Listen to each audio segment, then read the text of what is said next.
Assalamualaikum warahmatullahi wabarakatuh. Perkenalkan, nama saya Muhammad Firga Kartika dengan NPM 22.1990. Di sini saya akan memenuhi tugas etika dan tanggung jawab profesi.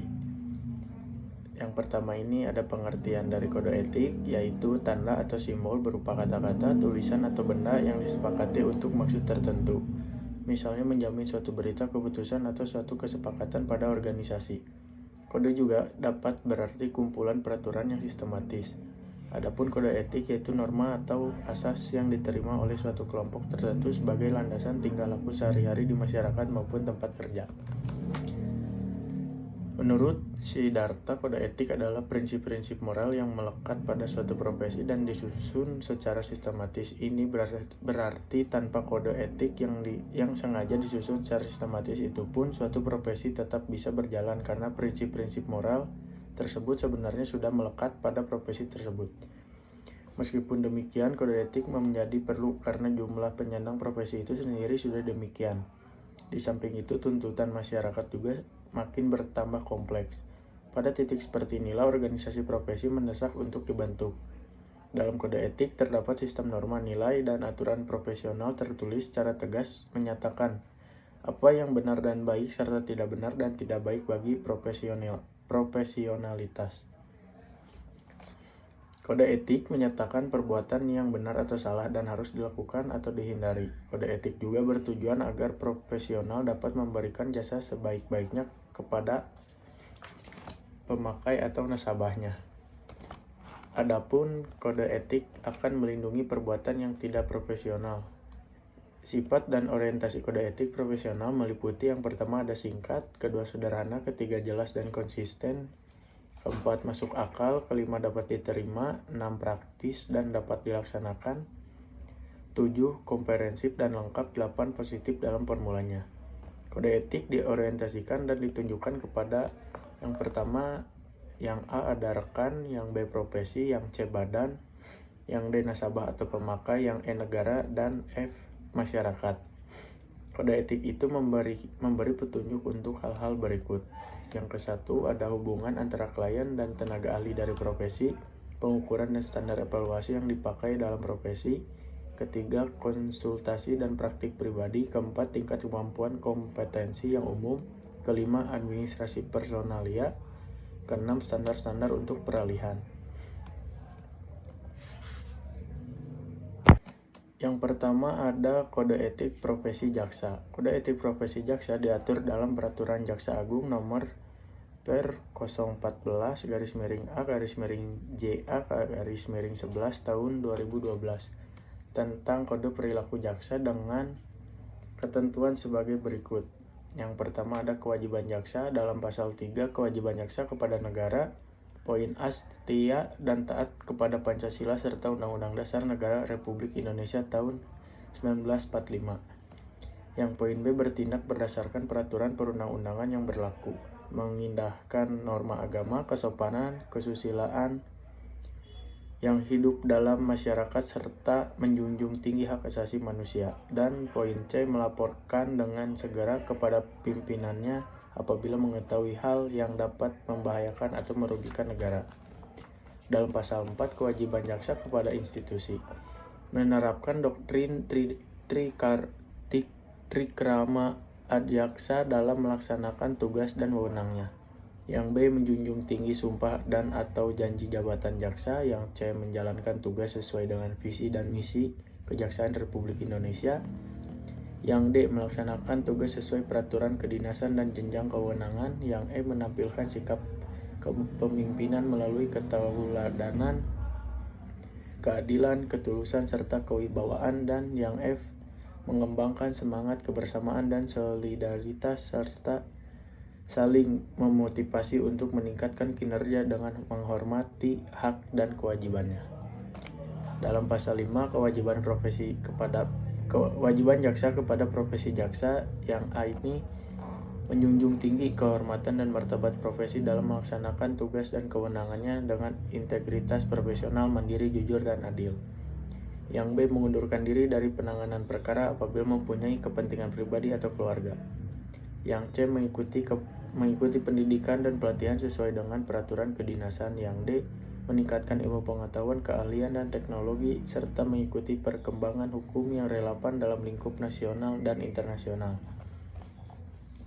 Lalu yang E, menjaga ketidakberpihakan dan objektivitas saat memberikan petunjuk kepada penyidik. Yang F, menyimpan dan memegang rahasia profesi, terutama terhadap tersangka atau terdakwa yang masih anak-anak dan korban tindak pidana kesusilaan, kecuali penyampaian informasi kepada media, tersangka atau keluarga, korban atau keluarga, dan penasihat hukum sesuai dengan peraturan perundang-undangan. Yang G, memastikan terdakwa, saksi, dan korban mendapatkan informasi serta jaminan atas haknya sesuai dengan peraturan perundang-undangan dan hak asasi manusia. Dan yang H, memberikan bantuan hukum, pertimbangan hukum, pelayanan hukum, penegakan hukum, atau tindakan hukum lain secara profesional, adil, efektif, efisien, konsisten, transparan, dan menghindari terjadinya benturan kepentingan dengan tugas bidang lain. Dalam pasal 6, kewajiban jaksa kepada masyarakat. Yang A, memberikan pelayanan prima dengan menjunjung tinggi supremasi hukum dan hak asasi manusia. Dan yang B, menerapkan pola hidup sesuai dengan nilai-nilai yang berlaku dalam masyarakat. Dalam poin 2-nya, integritas dalam pasal 7, yang pertama, dalam melaksanakan tugas profesi, jaksa dilarang memberikan atau menyajikan sesuatu yang dapat memberikan keuntungan pribadi secara langsung maupun tidak langsung bagi diri sendiri maupun orang lain dengan menggunakan nama atau cara apapun. Yang B, meminta dan atau menerima hadiah dan atau keuntungan dalam bentuk apapun dari siapapun yang memiliki kepentingan baik langsung maupun tidak langsung. Yang C, menangani perkara atau mempunyai kepentingan pribadi atau keluarga ataupun finansial secara langsung maupun tidak langsung. Yang D, melakukan pemufakatan secara melawan hukum dengan para pihak yang terkait dalam penanganan perkara. Yang E, memberikan perintah yang bertentangan dengan norma hukum yang berlaku. Yang F, merekayasa fakta-fakta hukum dalam penanganan perkara. Yang G, menggunakan kewenangannya untuk melakukan penekanan secara fisik dan atau psikis. Dan yang H, menggunakan barang bukti dan alat bukti yang patut diduga telah direkayasa atau diubah atau dipercaya telah didapatkan melalui cara-cara yang melanggar hukum. Lalu jaksa wajib melarang keluarganya meminta dan atau menerima hadiah atau keuntungan dalam bentuk apapun dari siapapun yang memiliki kepentingan baik langsung maupun tidak langsung dalam pelaksanaan tugas profesi jaksa. Yang poin 3, kemandirian, pasal 8 ayat 1, jaksa melaksanakan tugas, fungsi, dan kewenangannya. A, secara mandiri terlepas dari pengaruh kekuasaan pemerintah maupun pengaruh kekuasaan lainnya. Dan B, tidak terpengaruh oleh kepentingan individu maupun kepentingan kelompok serta tekanan publik maupun media. Ayat 2, jaksa dibenarkan menolak perintah atasan yang melanggar norma hukum dan kepadanya diberikan perlindungan hukum. Ayat 3, penolakan sebagaimana dimaksud pada ayat 2 disampaikan secara tertulis kepada yang memberikan perintah dengan menyebutkan alasan dan ditembuskan kepada atasan pemberi perintah. Poin 4 ini ketidakberpihakan dalam pasal 9, dalam melaksanakan tugas profesi jaksa dilarang A, bertindak diskriminatif berdasarkan suku, agama, ras, gender, golongan, sosial, dan politik dalam pelaksanaan tugas profesinya. B, merangkap menjadi pengusaha, pengurus atau karyawan badan usaha milik negara atau daerah, badan usaha swasta, pengurus atau anggota partai politik, advokat, dan atau C, memberikan dukungan kepada calon atau wakil presiden, Dewan Perwakilan Rakyat, Dewan Perwakilan Daerah, Dewan Perwakilan Rakyat Daerah, dan calon kepala daerah atau wakil kepala daerah dalam kegiatan pemilihan. Poin 5, perlindungan, pasal 10, jaksa mendapatkan perlindungan dari tindakan yang sewenang-wenang dalam melaksanakan tugas profesi jaksa. Dalam pasal 11, jaksa dalam melaksanakan tugas profesi, jaksa berhak A, melaksanakan fungsi jaksa tanpa intimidasi, gangguan, dan pelecehan. B, mendapatkan perlindungan hukum untuk tidak dipersalahkan sebagai akibat dari pelaksanaan tugas dan fungsi jaksa yang dilakukan sesuai dengan peraturan yang berlaku. C, mendapatkan perlindungan secara fisik termasuk keluarganya oleh pihak yang berwenang jika keamanan pribadi terancam sebagai akibat dari pelaksanaan tugas dan fungsi jaksa yang dilakukan sesuai dengan peraturan yang berlaku. D, mendapatkan pendidikan pelatihan baik teknis maupun non-teknis. E, mendapatkan sarana yang layak dalam menjalankan tugas, remunerasi, gaji, serta penghasilan lain sesuai dengan peraturan yang berlaku. F. Mendapatkan kenaikan pangkat, jabatan, dan atau promosi berdasarkan parameter objektif. Kualifikasi profesional, kemampuan integritas, kinerja, dan pengalaman, serta diputuskan sesuai dengan prosedur yang adil dan tidak memihak. G. Memiliki kebebasan berpendapat dan berekspresi kecuali dengan tujuan membentuk opini publik yang dapat merugikan penegakan hukum, dan H. Mendapatkan proses pemeriksaan yang cepat, adil, dan evaluasi serta keputusan objektif berdasarkan peraturan yang berlaku dalam hal jaksa melakukan tindakan indisipliner. Lalu selanjutnya ada kode etik profesi hakim. Menurut pasal 1 Undang-Undang Nomor 8 Tahun 1981 tentang Kitab Hukum Acara Pidana, hakim adalah pejabat peradilan negara yang diberi wewenang oleh undang-undang untuk mengadili. Kemudian mengadili diartikan sebagai rangkaian tindakan hakim untuk menerima, memeriksa, dan memutus perkara berdasarkan asas bebas, jujur, serta tidak memihak di sidang pengadilan dalam hal menurut tata cara yang diatur dalam undang-undang. Menurut pasal 1 ayat 5 Undang-Undang Nomor 48 Tahun 2009 tentang kekuasaan kehakiman, menatap bahwa yang dimaksud dengan hakim adalah hakim pada Mahkamah Agung dan hakim pada peradilan yang berada di bawahnya dalam lingkungan peradilan umum, peradilan agama, peradilan militer, peradilan tata usaha negara, dan hakim pada peradilan khusus yang berada pada lingkungan peradilan tersebut.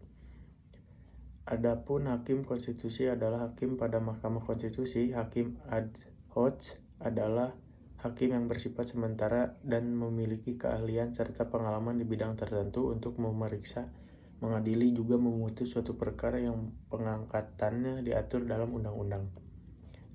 Hakim memiliki kedudukan dan peranan yang sangat penting demi tegaknya negara hukum. Itulah sebabnya Undang-Undang 1945 mengatur secara khusus masalah kekuasaan kehakiman, yakni dalam pasal 24 dan pasal 25.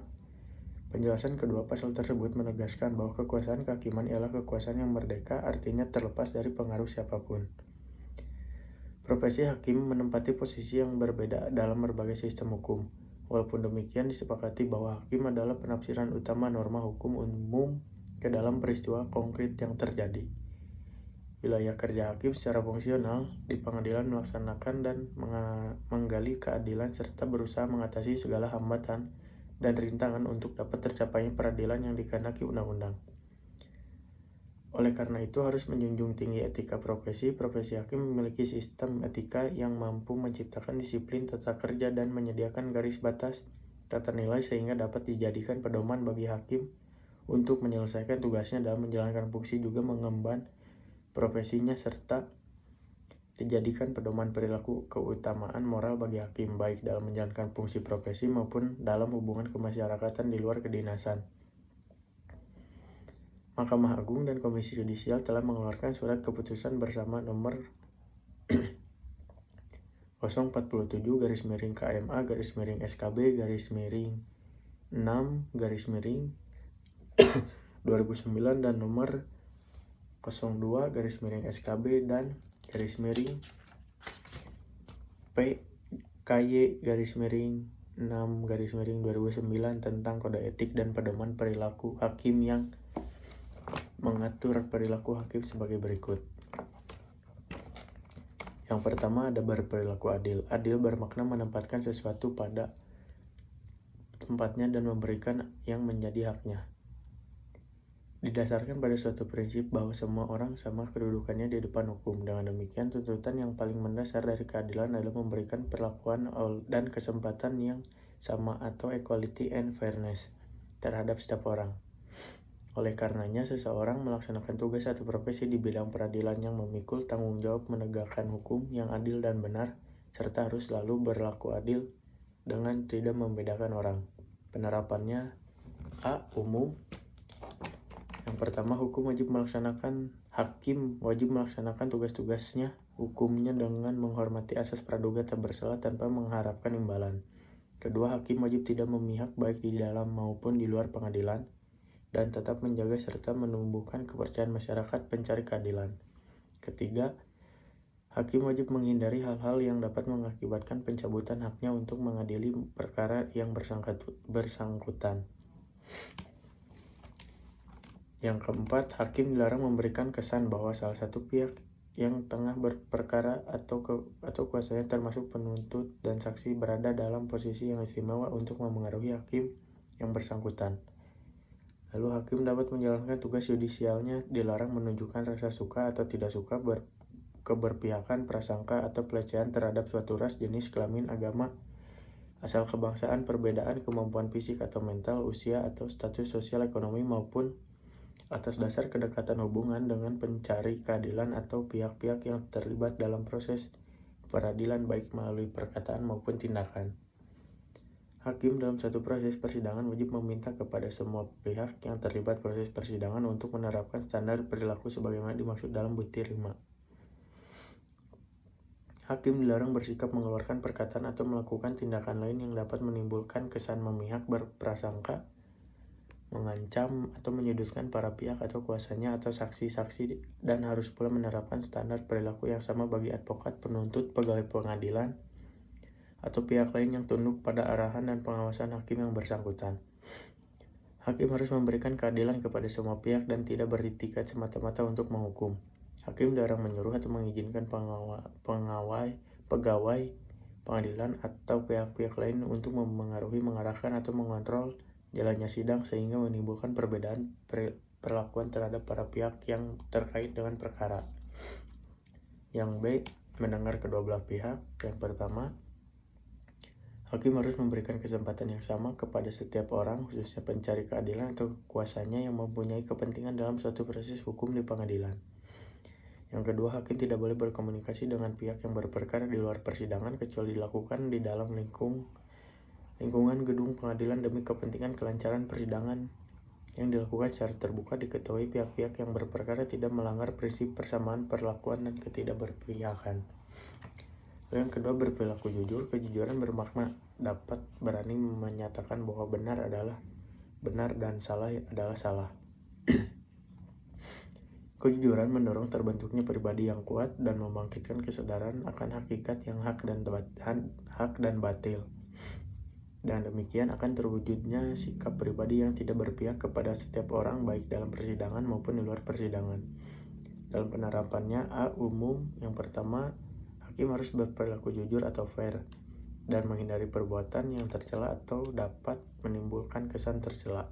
Yang kedua, hakim memastikan bahwa sikap tingkah laku dan tindakannya baik di dalam maupun di luar pengadilan, serta menjaga keadilan, meningkatkan kepercayaan masyarakat, penegakan hukum lain juga para pihak perkara, sehingga tercermin sikap ketidakberpihakan hakim dan lembaga peradilan atau impartiality. Yang B, pemberian hadiah dan sejenisnya. Yang pertama,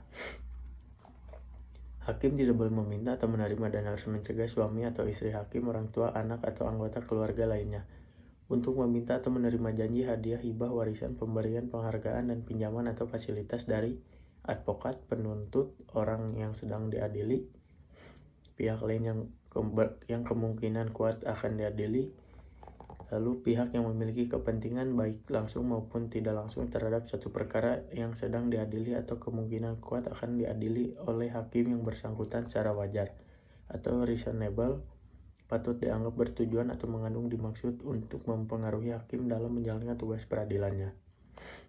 Pengecualian dari butir ini adalah pemberian atau hadiah yang ditinjau dari segala keadaan atau circumstance tidak akan diartikan atau dimaksud untuk mempengaruhi hakim dalam pelaksanaan tugas-tugas peradilan, yaitu pemberian yang berasal dari saudara atau teman dalam kesempatan tertentu seperti perkawinan, ulang tahun, hari besar, keagamaan, upacara adat, perpisahan, atau peringatan lainnya sesuai adat istiadat yang berlaku, dan nilai tidak melebihi Rp500.000. Pemberian tersebut termasuk dalam pengertian hadiah sebagaimana dimaksud dengan gratifikasi yang diatur dalam Undang-Undang Tindak Pidana Korupsi. Yang kedua, hakim dilarang menyuruh atau mengizinkan pegawai pengadilan atau pihak lain yang di bawah pengaruh petunjuk atau kewenangan hakim yang bersangkutan untuk meminta atau menerima hadiah, hibah, warisan, pemberian, pinjaman, atau bantuan apapun sehubungan dengan segala hal yang dilakukan atau akan dilakukan atau tidak dilakukan oleh hakim yang bersangkutan berkaitan dengan tugas atau fungsinya dari advokat, penuntut, orang yang sedang diadili hakim tersebut, pihak lain yang kemungkinan kuat akan diadili oleh hakim, pihak yang memiliki kepentingan, baik langsung maupun tidak langsung terhadap suatu perkara yang sedang diadili, atau kemungkinan kuat akan diadili oleh hakim yang bersangkutan secara wajar patut diduga bertujuan untuk memengaruhi hakim dalam menjalankan tugas peradilannya. Yang C, terima imbalan dan pengeluaran ganti rugi. Hakim dapat menerima imbalan dan atau kompensasi biaya untuk kegiatan ekstrayudisial dari pihak yang tidak mempengaruhi konflik kepentingan sepanjang imbalan dan atau kompensasi tersebut untuk memengaruhi pelaksanaan tugas-tugas yudisial dari hakim yang bersangkutan. Yang D, pencatatan pelaporan hadiah dan kekayaan. Yang pertama, hakim wajib melaporkan secara tertulis gratifikasi yang diterima kepada Komisi Pemberantasan Korupsi atau KPK, Ketua Muda Pengawasan Mahkamah Agung, dan Ketua Komisi Yudisial paling lambat 30 hari kerja terhitung sejak tanggal gratifikasi tersebut diterima. Yang kedua, hakim wajib menyerahkan laporan kekayaan kepada Komisi Pemberantasan Korupsi sebelum, selama, dan setelah menjabat, serta bersedia diperiksa kekayaan sebelum, selama, dan setelah menjabat. Yang ketiga, berperilaku arif dan bijaksana. Arif dan bijaksana bermakna mampu bertindak sesuai dengan norma-norma yang hidup dalam masyarakat, baik hukum, keagamaan, kebiasaan-kebiasaan maupun kesusilaan, dengan memperhatikan situasi dan kondisi pada saat itu, serta mampu memperhitungkan akibat dari tindakannya. Perilaku yang arif dan bijaksana mendorong terbentuknya pribadi berwawasan luas, mempunyai tanggang rasa tinggi, bersikap hati-hati, sabar, dan santun. Penerapannya A. Umum, hakim wajib menghindari tindakan tercela.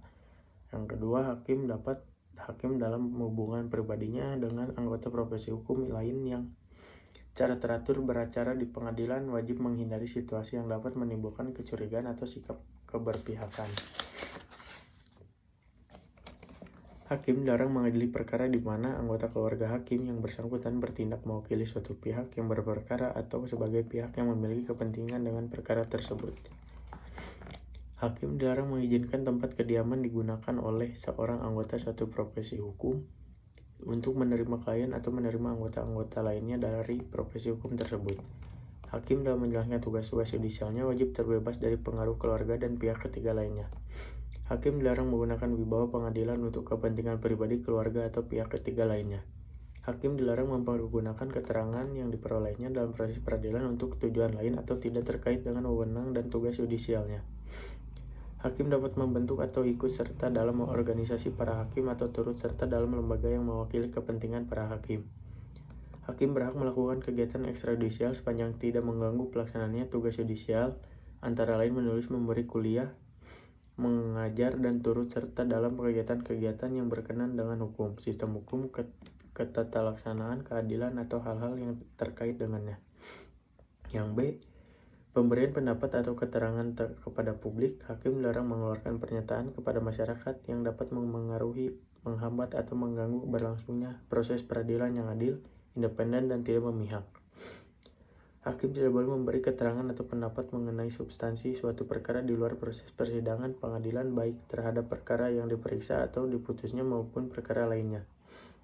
Hakim yang diberikan tugas resmi oleh pengadilan dapat menjelaskan kepada masyarakat tentang prosedur beracara di pengadilan atau informasi lain yang tidak berhubungan dengan substansi perkara dari suatu perkara.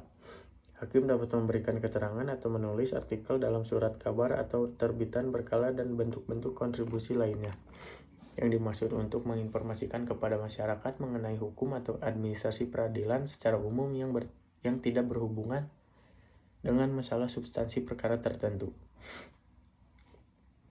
Hakim tidak boleh memberi keterangan, pendapat, komentar, kritik, atau pembenaran secara terbuka atas suatu perkara atau putusan pengadilan, baik yang belum maupun sudah mempunyai kekuatan hukum tetap dalam kondisi apapun. Hakim tidak boleh memberi keterangan, pendapat, komentar, kritik, atau pembenaran secara terbuka atas suatu putusan pengadilan yang telah memiliki kekuatan hukum tetap, kecuali dalam sebuah forum ilmiah yang hasilnya tidak dimaksud untuk dipublikasikan yang dapat mempengaruhi putusan hakim dalam perkara lain. Yang C. Kegiatan keilmuan sosial kemasyarakatan dalam kepartaian. Hakim dapat menulis, memberi kuliah, mengajar, dan berpartisipasi dalam kegiatan keilmuan atau suatu upaya pencerahan mengenai hukum, sistem hukum, administrasi peradilan, dan non-hukum, selama kegiatan-kegiatan tersebut tidak dimaksud untuk memanfaatkan posisi hakim dalam membahas suatu perkara.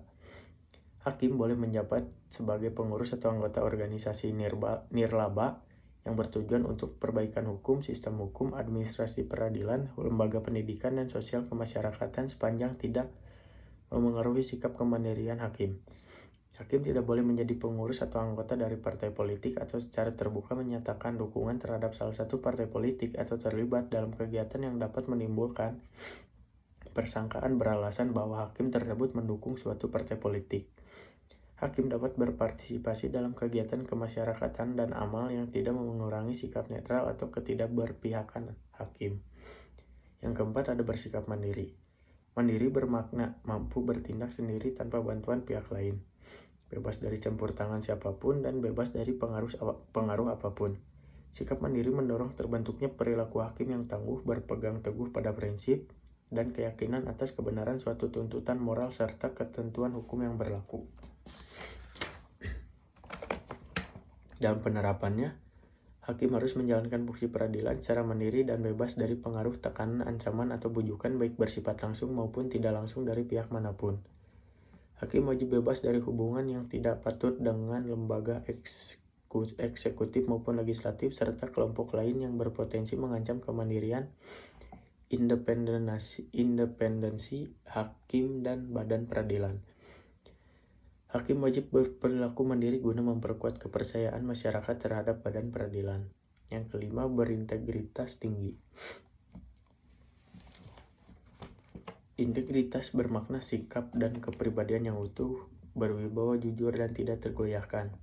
Integritas tinggi pada hakikatnya terwujud pada sikap setia dan tangguh berpegang pada nilai-nilai atau norma-norma yang berlaku dalam melaksanakan tugas. Integritas tinggi akan mendorong terbentuknya pribadi yang berani menolak godaan dan segala bentuk intervensi dengan mengedepankan tuntutan dan hati nurani untuk menegakkan kebenaran juga keadilan serta selalu berusaha melakukan tugas dengan cara terbaik untuk mencapai tujuan. Dalam penerapannya, umum, hakim harus berperilaku tidak tercela. Hakim tidak boleh mengadili suatu perkara apabila memiliki konflik kepentingan, baik karena hubungan pribadi dan kekeluargaan atau hubungan-hubungan lain yang beralasan reasonable patut diduga mengandung konflik kepentingan. Hakim harus menghindari hubungan baik langsung maupun tidak langsung dengan advokat, penuntut, dan pihak-pihak dalam suatu perkara tengah diperiksa oleh hakim yang bersangkutan. Hakim harus membatasi hubungan akrab baik langsung maupun tidak langsung dengan advokat yang sering berperkara di wilayah hukum pengadilan tempat hakim tersebut menjabat. Pimpinan pengadilan diperbolehkan menjalin hubungan yang wajar dengan lembaga eksekutif dan legislatif serta dapat memberikan keterangan, pertimbangan, juga nasihat hukum selama hal tersebut tidak berhubungan dengan suatu perkara yang sedang disidangkan atau yang diduga diajukan ke pengadilan. Hakim wajib bersikap terbuka dan memberikan informasi mengenai kepentingan pribadi yang menunjukkan tidak adanya konflik kepentingan dalam menangani suatu perkara. Hakim dilarang melakukan tawar-menawar putusan, memperlambat pemeriksaan perkara, menunda eksekusi, atau membujuk advokat tertentu dalam menangani suatu perkara di pengadilan kecuali ditentukan lain oleh undang-undang. Yang B, konflik kepentingan. Yang pertama ada hubungan pribadi dan kekeluargaan. Hakim dilarang mengadili suatu perkara apabila memiliki hubungan keluarga, ketua majelis hakim, anggota lainnya, penuntut, advokat, dan panitera yang menangani perkara tersebut. Hakim dilarang mengadili suatu perkara apabila hakim itu memiliki hubungan pertemanan yang akrab dengan pihak yang berperkara, penuntut, advokat yang menangani perkara tersebut. Yang kedua, hubungan pekerjaan. Hakim dilarang mengadili suatu perkara apabila pernah mengadili atau menjadi penuntut, advokat, atau panitera dalam perkara tersebut pada persidangan di pengadilan di tingkat yang lebih rendah. Hakim dilarang mengadili suatu perkara apabila pernah menangani hal-hal yang berhubungan dengan perkara atau dengan para pihak yang akan diadili saat menjalankan pekerjaan atau profesi lain sebelum menjadi hakim. Hakim dilarang mengizinkan seseorang yang akan menimbulkan kesan bahwa orang tersebut seakan-akan berada dalam posisi khusus yang dapat memengaruhi hakim secara tidak wajar dalam melaksanakan tugas peradilan. Hakim dilarang mengadili suatu perkara yang salah satu pihaknya adalah organisasi, kelompok masyarakat, atau partai politik apabila hakim tersebut masih atau pernah aktif dalam organisasi, kelompok masyarakat, atau partai politik tersebut. Yang ketiga, hubungan finansial. Hakim harus mengetahui urusan keuangan pribadinya maupun beban-beban keuangan lainnya dan harus berupaya secara wajar untuk mengetahui urusan keuangan para anggota keluarganya. Hakim dilarang menggunakan wibawa jabatannya sebagai hakim untuk mengajar kepentingan pribadi, anggota keluarga, atau siapapun juga dalam hubungan finansial. Hakim dilarang mengizinkan pihak lain yang akan menimbulkan kesan bahwa seorang seakan-akan berada dalam posisi khusus yang dapat memperoleh keuntungan finansial. Keempat, prasangka dan pengetahuan atas fakta. Hakim dilarang mengadili suatu perkara apabila hakim tersebut telah memiliki prasangka yang berkaitan dengan salah satu pihak atau mengetahui fakta atau bukti yang berkaitan dengan suatu perkara yang akan disidangkan. Yang kelima, hubungan dengan pemerintah daerah. Hakim dilarang menerima janji, hadiah, hibah, pemberian, pinjaman, atau manfaat lainnya, khususnya yang bersifat rutin atau terus-menerus dari pemerintah daerah walaupun pemberian tersebut tidak memengaruhi pelaksanaan tugas-tugas yudisial. Yang C, tata cara pengunduran diri. Hakim yang memiliki konflik kepentingan sebagaimana diatur dalam butir B wajib mengundurkan diri dari memeriksa dan mengadili perkara yang bersangkutan. Keputusan untuk mengundurkan diri harus dibuat seawal mungkin untuk mengurangi dampak negatif yang mungkin timbul terhadap lembaga peradilan atau persangkaan bahwa peradilan tidak dijalankan secara jujur dan tidak berpihak. Kedua, apabila muncul keraguan-raguan bagi hakim mengenai kewajiban mengundurkan diri, memeriksa, dan mengadili suatu perkara, wajib meminta pertimbangan ketua. Yang keenam, bertanggung jawab. Bertanggung jawab bermakna kesediaan untuk melaksanakan sebaik-baiknya segala sesuatu yang menjadi wewenang dan tugasnya, serta memiliki keberanian untuk menanggung segala akibat atas pelaksanaan wewenang dan tugasnya tersebut. Dalam penerapannya, penggunaan predikat jabatan. Hakim dilarang menyalahgunakan jabatan untuk kepentingan pribadi, keluarga, atau pihak lain. Penggunaan informasi peradilan. Hakim dilarang mengungkapkan atau menggunakan informasi yang bersifat rahasia yang didapat dalam kedudukan sebagai hakim untuk tujuan yang tidak ada hubungan dengan tugas-tugas peradilan. Yang ketujuh, ada menjunjung tinggi harga diri. Harga diri bermakna bahwa diri manusia melekat martabat dan kehormatan yang harus dipertahankan serta dijunjung tinggi oleh setiap orang. Prinsip menjunjung tinggi harga diri khususnya hakim akan mendorong dan membentuk pribadi yang kuat juga tangguh, sehingga senantiasa menjaga kehormatan serta martabat sebagai aparatur peradilan. Dan penerapannya, A. Umum. Hakim harus menjaga kewibawaan serta martabat lembaga peradilan dan profesi baik di dalam maupun di luar pengadilan. Yang B. Aktivitas bisnis. Yang pertama, ada hakim dilarang terlibat dalam pasal transaksi keuangan dan transaksi usaha yang berpotensi memanfaatkan posisi sebagai hakim. Yang kedua, seorang hakim wajib menganjurkan agar anggota keluarganya tidak ikut dalam kegiatan yang dapat mengeksploitasi jabatan hakim tersebut. Yang C. Aktivitas lain. Hakim dilarang menjadi advokat atau pekerjaan lain yang berhubungan dengan perkara. Yang pertama, hakim dilarang bekerja dan menjalankan fungsi sebagai layaknya seorang advokat kecuali jika hakim tersebut menjadi pihak di persidangan, memberikan nasihat hukum cuma-cuma untuk anggota keluarga atau teman sesama hakim yang tengah menghadapi masalah hukum. Hakim dilarang bertindak sebagai arbiter atau mediator dalam kapasitas pribadi kecuali bertindak dalam jabatan yang secara tegas diperintahkan atau diperbolehkan dalam undang-undang atau peraturan lain. Hakim dilarang menjabat sebagai eksekutor, administrator, atau kuasa pribadi lainnya, kecuali untuk urusan pribadi anggota keluarga hakim tersebut dan hanya diperbolehkan jika kegiatan tersebut secara wajar, reasonable, tidak akan memengaruhi pelaksanaan tugas sebagai hakim. Hakim dilarang melakukan rangkap jabatan yang ditentukan oleh peraturan perundang-undangan yang berlaku. Yang D. Aktivitas masa pensiun. Mantan hakim dianjurkan dan sedapat mungkin tidak menjalankan pekerjaan sebagai advokat yang berpraktik di pengadilan, terutama lingkungan peradilan tempat yang bersangkutan pernah menjabat, kurang-kurangnya selama 2 tahun setelah memasuki masa pensiun atau berhenti sebagai hakim. Yang ke-8, ada berdisiplin tinggi. Disiplin bermakna ketaatan pada norma atau kaidah yang diyakini sebagai panggilan luhur untuk mengemban amanah serta kepercayaan masyarakat pencari keadilan. Disiplin tinggi akan mendorong terbentuknya peradilan yang tertib di dalam melaksanakan tugas, ikhlas dan pengabdian dalam ikhlas dalam pengabdian dan berusaha untuk menjadi teladan dalam lingkungannya, serta tidak menyalahgunakan amanah yang dipercayakan kepadanya.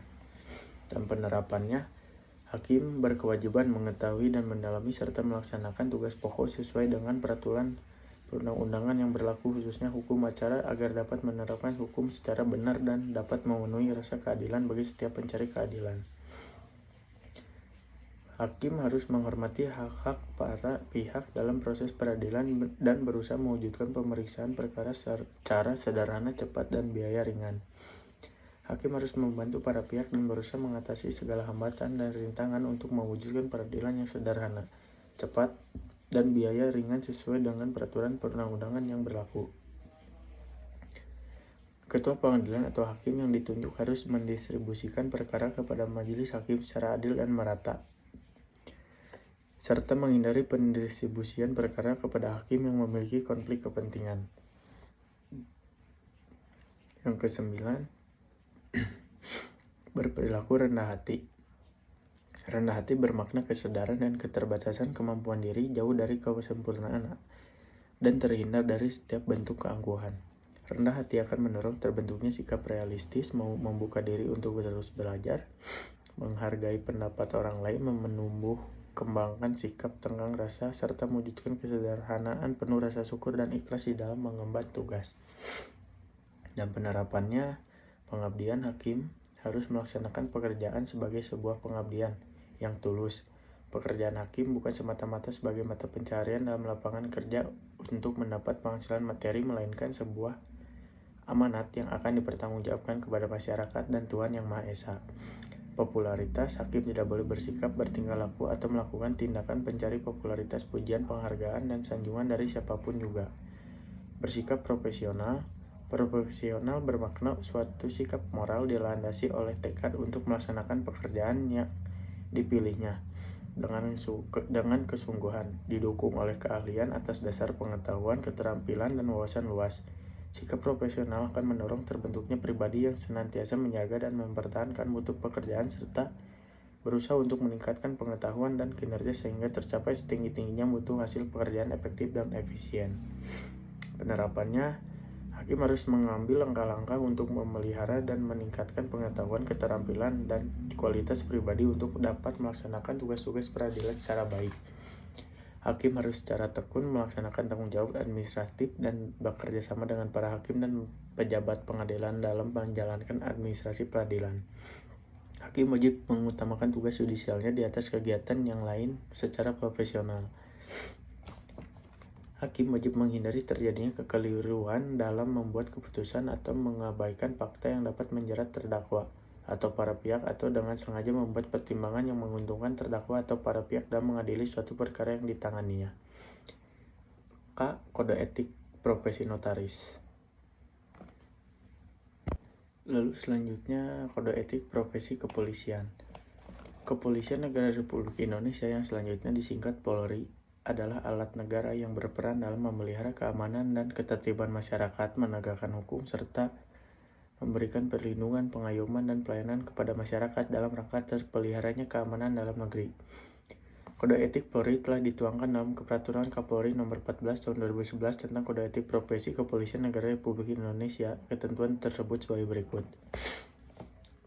Bagian ke-1, ruang lingkup pasal 4. Ruang lingkup pengaturan kode etik profesi kepolisian mencakup etika kenegaraan, etika kelembagaan, etika kemasyarakatan, dan etika kepribadian. Bagian kedua, materi muatan KEPP pasal 5. Pengaturan KEPP sebagaimana dimaksud dalam pasal 4 meliputi etika kenegaraan, memuat pedoman berperilaku anggota Polri dalam hubungan. Yang pertama, tegaknya Negara Kesatuan Republik Indonesia atau NKRI, Pancasila, Undang-Undang Dasar Negara Republik Indonesia tahun 1945, dan kebinekatunggal-ikaan. Yang B, etika kelembagaan, memuat pedoman berperilaku anggota Polri dalam hubungan. Tribrata sebagai pedoman hidup, Catur Prasetya sebagai pedoman kerja, sumpah atau janji anggota Polri, sumpah atau janji jabatan, dan 10 komitmen moral dan perubahan pola pikir atau mindset. Yang C, etika kemasyarakatan, membuat pedoman berperilaku anggota Polri dalam hubungan, pemeliharaan keamanan dan ketertiban masyarakat atau Kamtibmas, penegakan hukum, perlindungan, pengayoman, dan pelayanan masyarakat, dan kearifan lokal antara lain gotong royong, kesetiakawanan, dan toleransi. Yang D. Ketika kepribadian membuat pedoman. Etika kepribadian memuat pedoman berperilaku anggota Polri dalam hubungan kehidupan beragama, kepatuhan dan ketaatan terhadap hukum, dan kesopan santun dalam kehidupan berkeluarga, bermasyarakat, berbangsa, dan bernegara. Kewajiban dan larangan kewajiban etika kenegaraan, pasal 6. Setiap anggota Polri wajib setia kepada NKRI yang berdasarkan Pancasila, Undang-Undang Dasar Negara Republik Indonesia tahun 1945. Menjaga keamanan dalam negeri meliputi terpeliharanya keamanan dan ketertiban masyarakat, tertib dan tegaknya hukum, terselenggara perlindungan, pengayoman, dan pelayanan masyarakat, serta terbinanya ketentraman masyarakat dengan menjunjung tinggi hak asasi manusia.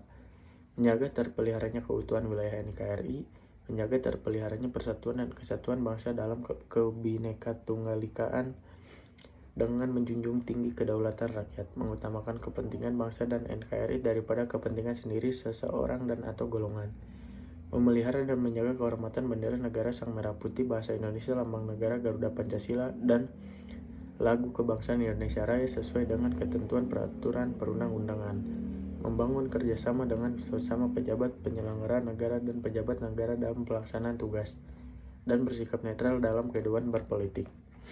Etika kelembagaan, pasal 7 ayat 1. Setiap anggota Polri wajib setia kepada Polri sebagai bidang pengabdian kepada masyarakat, bangsa, dan negara dengan memedomani dan menjunjung tinggi tribrata dan catur prasetya, menjaga dan meningkatkan citra soliditas, kredibilitas, reputasi, dan kehormatan Polri, menjalankan tugas profesional, proporsional, dan prosedural, melaksanakan perintah dinas untuk mengikuti pendidikan dan pelatihan dalam rangka pembinaan karir dan peningkatan kemampuan profesionalisme kepolisian, menjalankan pemerintah dinas untuk melaksanakan mutasi dalam rangka pembinaan personil profesi karir dan penegakan KEPP, mematuhi hierarki dalam pelaksanaan tugas, menyelesaikan tugas dengan seksama dan penuh rasa tanggung jawab, memegang teguh rahasia yang menurut sifatnya atau menurut perintah kedinasan harus dirahasiakan, menampilkan sikap kepemimpinan melalui keteladanan, ketaatan pada hukum, kejujuran, keadilan, serta menghormati dan menjunjung tinggi hak asasi manusia dalam melaksanakan tugas, melaksanakan perintah kedinasan dalam rangka penegakan disiplin dan KEPP berdasarkan laporan atau pengaduan masyarakat tentang adanya dugaan pelanggaran disiplin dan atau pelanggaran KEPP sesuai dengan kewenangan, melaksanakan perintah kedinasan yang berkaitan dengan pengawasan internal di lingkungan Polri dalam rangka penguatan sistem pengadilan intern pemerintah atau SPIP, menghargai perbedaan pendapat yang disampaikan dengan cara sopan dan santun pada saat pelaksanaan rapat sidang atau pertemuan yang bersifat kedinasan, mematuhi dan menaati hasil keputusan telah disepakati dalam rapat sidang atau pertemuan yang bersifat kedinasan, mengutamakan kesetaraan dan keadilan gender dalam melaksanakan tugas, dan bersikap jujur, terpercaya, bertanggung jawab, disiplin, bekerja sama, adil, peduli, responsif, tegas, dan humanis.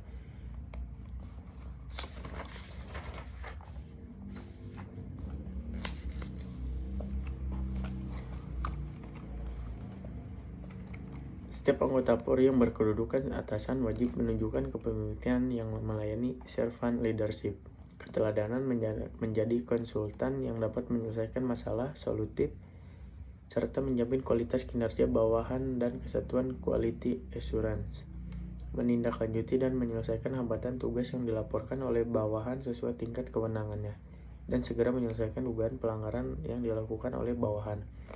Setiap anggota Polri yang berkedudukan sebagai bawahan wajib melaporkan kepada atasan apabila mendapat hambatan dalam pelaksanaan tugas, melaksanakan perintah atasan terkait dengan pelaksanaan tugas, fungsi, dan kewenangannya, menolak perintah atasan yang bertentangan dengan norma hukum, norma agama, dan norma kesusilaan, dan melaporkan kepada atasan pemberi perintah atas penolakan perintah yang dilakukan untuk mendapatkan perlindungan hukum dari atasan pemberi perintah.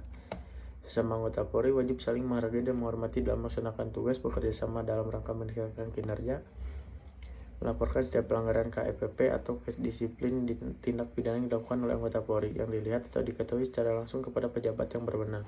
Menunjukkan rasa kesetiakawanan dengan menjunjung tinggi prinsip-prinsip saling menghormati dan saling melindungi dan memberikan pertolongan kepada yang terluka dan atau meninggal dunia dalam melaksanakan tugas.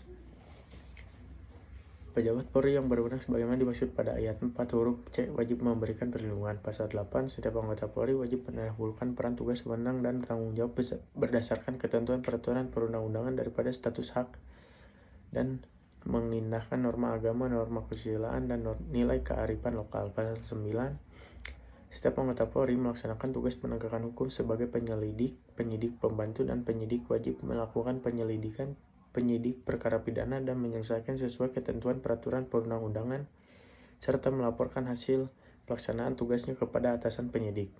Etika kemasyarakatan pasal 10, setiap anggota Polri wajib menghormati harkat dan martabat manusia berdasarkan prinsip dasar hak asasi manusia, menjunjung tinggi prinsip kesetaraan bagi setiap warga negara di hadapan hukum, memberikan pelayanan kepada masyarakat dengan cepat, tepat, mudah, nyaman, transparan, dan akuntabel berdasarkan ketentuan peraturan perundang-undangan. Melakukan tindakan pertama kepolisian sebagaimana diwajibkan dalam tugas kepolisian, baik sedang bertugas maupun di luar tugas. Memberikan pelayanan informasi publik kepada masyarakat sesuai dengan ketentuan peraturan perundang-undangan dan menjunjung tinggi kejujuran, kebenaran, keadilan, dan menjaga kehormatan dalam hubungan dengan masyarakat. Etika kepribadian pasal 11, setiap Polri wajib beriman dan bertakwa kepada Tuhan Yang Maha Esa, bersikap jujur, terpercaya, bertanggung jawab, disiplin, bekerja sama, adil, peduli, responsif, tegas, dan humanis, mentaati dan menghormati norma kesusilaan, norma agama, nilai-nilai kearifan lokal, dan norma hukum, menjaga dan memelihara kehidupan berkeluarga, bermasyarakat, berbangsa, dan bernegara secara santun, dan melaksanakan tugas kenegaraan, kelembagaan, dan kemasyarakatan dengan niat tulus atau ikhlas dan benar sebagai wujud nyata amal ibadahnya. Larangan etika kenegaraan pasal 12, setiap anggota Polri dilarang terlibat dalam gerakan-gerakan yang nyata bertujuan untuk mengganti atau menentang Pancasila dan Undang-Undang Dasar Negara Republik Indonesia tahun 1945. Terlibat dalam gerakan menentang pemerintah yang sah, menjadi anggota atau pengurus partai politik, menggunakan hak memilih dan dipilih, dan atau melibatkan diri pada kegiatan politik praktis. Etika kelembagaan pasal 13, setiap anggota Polri dilarang melakukan, menyuruh melakukan atau turut serta melakukan korupsi, kolusi, nepotisme, dan atau gratifikasi, mengambil keputusan yang bertentangan dengan ketentuan peraturan perundang-undangan karena pengaruh keluarga sesama anggota Polri atau pihak ketiga, menyampaikan dan menyebarluaskan informasi yang tidak dapat dipertanggungjawabkan kebenarannya tentang instansi Polri dan atau pribadi anggota Polri kepada pihak lainnya, menghindari dan atau menolak perintah kedinasan dalam rangka pemeriksaan internal yang dilakukan oleh fungsi pengawasan terkait dengan laporan atau pengaduan masyarakat, menyalahgunakan kewenangan dalam melaksanakan tugas kedinasan, mengeluarkan tahanan tanpa perintah tertulis dari penyidik atau penuntut umum atau hakim yang berwenang, dan melaksanakan tugas tanpa perintah kedinasan dari pejabat yang berwenang kecuali ditentukan lain dalam ketentuan peraturan perundang-undangan. Setiap anggota Polri yang berkedudukan sebagai atasan dilarang memberi perintah yang bertentangan dengan norma hukum, norma agama, dan norma kesusilaan dan menggunakan kewenangannya secara tidak bertanggung jawab. Setiap anggota Polri yang berkedudukan sebagai bawahannya dilarang melawan atau menentang atasan dengan kata-kata atau tindakan yang tidak sopan, menyampaikan laporan yang tidak benar kepada atasan.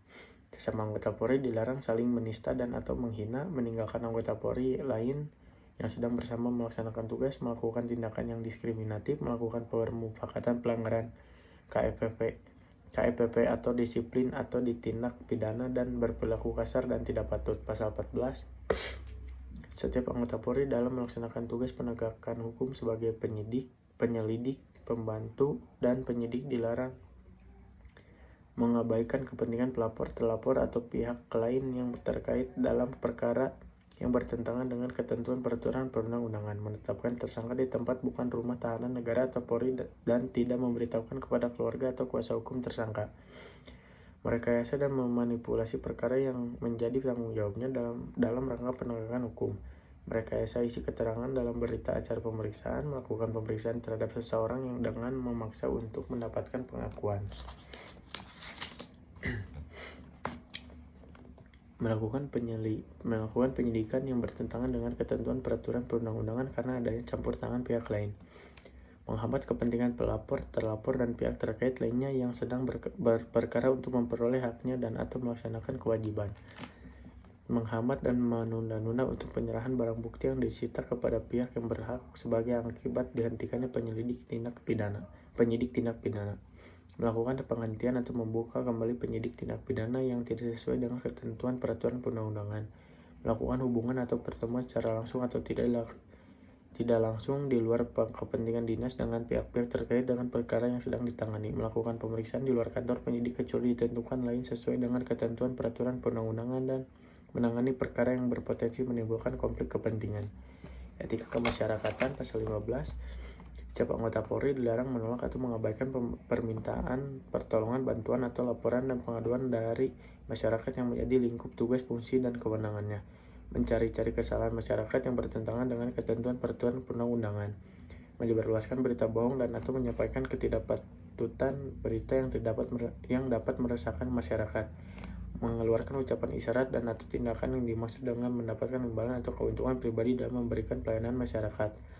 Bersikap, berucap, dan bertindak sewenang-wenang, mempersulit masyarakat yang membutuhkan perlindungan, pengayoman, dan pelayanan, melakukan perbuatan yang dapat merendahkan kehormatan perempuan pada saat melakukan tindakan kepolisian dan atau membebankan biaya tambahan dalam memberikan pelayanan di luar ketentuan peraturan perundang-undangan. Etika kepribadian pasal 16. Setiap anggota Polri dilarang menganut dan menyebarkan agama dan kepercayaan yang dilarang oleh pemerintah. Memengaruhi atau memaksa semua anggota Polri untuk mengikuti cara-cara beribadah di luar keyakinan, menampilkan sikap dan perilaku menghujat serta menista kesatuan atasan dan atau sesama anggota Polri dan atau menjadi pengurus dan atau anggota lembaga swadaya masyarakat dan organisasi kemasyarakatan tanpa persetujuan dari pimpinan Polri. Sekian dari saya, mohon maaf bila ada kesalahan kata. Wassalamualaikum warahmatullahi wabarakatuh.